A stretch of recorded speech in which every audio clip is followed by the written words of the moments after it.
Okay, so first things first is that you're gonna need three of these.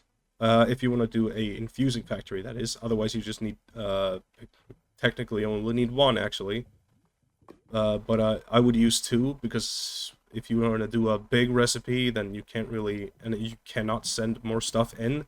You don't really want it to run run out of material, right? So basically, just get one for output and one for one of the inputs and one for the other input. In this case, it's got a second input, which is called extra here.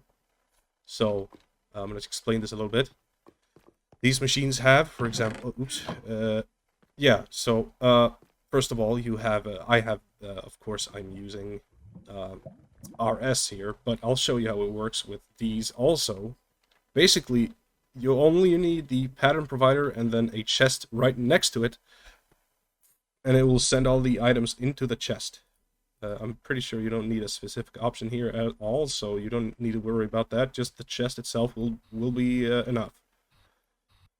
Um, right, and that will insert the recipe into the chest. Usually I might use something like this, because why not? I'm fairly sure this is the, yeah, enriched redstone, yeah.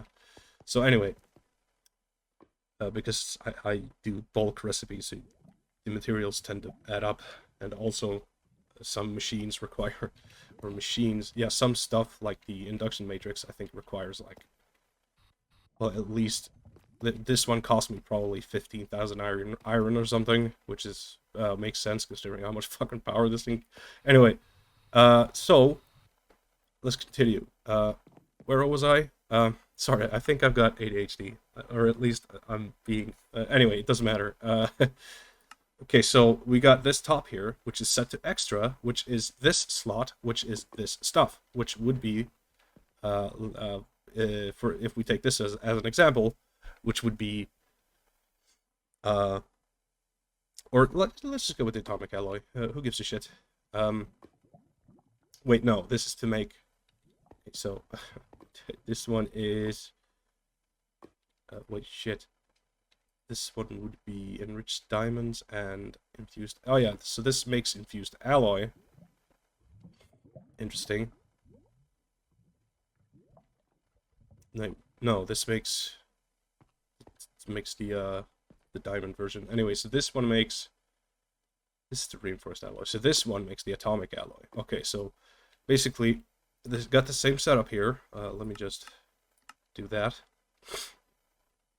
So every single one of these are the same. They have at the top here they got extra, and at the back they have input. So how it works is, and also at the side here we got output, right? Which the way I've done it is my bottom one, this one, is if you know how these works, they're fully upgraded, so they pull stacks at a time and at a very fast rate, which is nice. And then we have these two, which is two distributor models or modules, which basically they can pull from a lot of places at once, which is quite nice. I think up to 8, which is pretty dope. Anyway, so this one, as you can see here, you can decide if it pulls out or into router. And then I hope that makes sense because, just in case. So this one pulls out of the router, so it inserts into a machine or a chest or whatever, which in this case would be the back here, because actually, let's see. This one is actually for pulling items, which would be the side here. So since we set it up like this, it would be the right side. So that's the output. So this decides to pull from here into the interface, which goes into my system. Could be just a chest hooked up to a storage, no, an import bus for the RS. Anyway, so that or I guess they also have an interface. Anyway, so this one is set to south. So this is the input. This is where I would put in. I also have these filtered, as you can see, reinforced alloy, because it pulls from the same chest. So this one has, let's look at the filter here, which is actually blacklist in the beginning, so you gotta set it to whitelist, but it pulls from the chest, which is this one, No, which is that one, which is this one. It pulls from the chest. You shift right click, by the way, to set the target. So now it pulls from the chest, and now to shift right click the back here. Oh, I just unset it. Oops. So that would now send in the items that we have set it to send, and also grab from the chest, which is right next to the pattern provider, which I just explained a couple of minutes ago. Sorry if I sound a little stern or stupid. I'm both. Anyway, so we have enriched obsidian here, which would be the extra tab. So we do the same that we just did, but except on the top. So that makes, I hope that makes sense. And then that should be it in terms of this. Yeah. Just thinking if I'm forgetting something. So either you could do it with these, or you could have, let's see. You could have pipes with a advanced pipe upgrade, or netherite, which is ultimate. Ultimate, yeah. Yeah, and then you would, let's see, I actually, yeah, oops, dude, this saturation bullshit, thanks to the bottle is, or eternal abilities, is really annoying. I fucking, I hate my mouse. Anyway, so, yeah. Okay. Yeah, if you know how to filter stuff, then I don't need to explain, but you could do the same thing with the pipes. Have one pipe go here, which is the extra, so you would filter in the enriched obsidian. Yeah. And then here would be the reinforced alloy. Yeah, okay. So that's how that would work.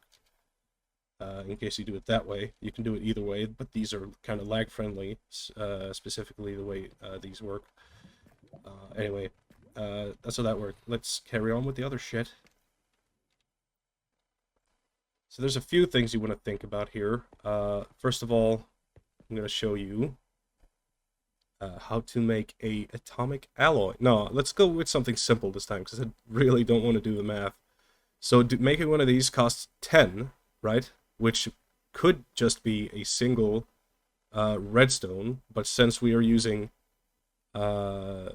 this stuff, so it's going to be 80 instead of 10, because one of these is worth 80 millibuckets. So to make this, we will, let's see, do that, and I'm actually going to remove that, because technically, let's see, we need a enriched redstone. Enriched redstone, please. So one of these would be worth 8. Oops. Would be worth 8. So let's do that really quick as soon as my shit will work. I got a broken scroll. Anyway, so this would be what the recipe would look like if you just do it normally. But the way I do it is that since this is 8, so if you do that times 2, which is 16, now 16 times 4 is 64, right? So that would mean, let's see, you need 2 to make 16, and then you need 4 to make 32. That means you need 8 of these to make a whole stack. This is why I love this game. You kind of do have to do math sometimes, even though I kind of stink at it. So this would make an entire stack for us. 64, right? That would make an entire stack for us, and then we just encode that pattern, and yeah, we're essentially done with how that's supposed to be.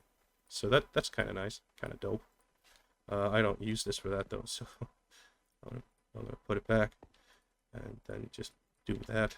Anyway, so that's how that works. I hope that makes sense. I did not want to do the math for for atomic alloy. I'm sorry. You'll have to do that on your own. I basically showed you how this works. Is all. And I gotta clean this up. Yeah. See you later.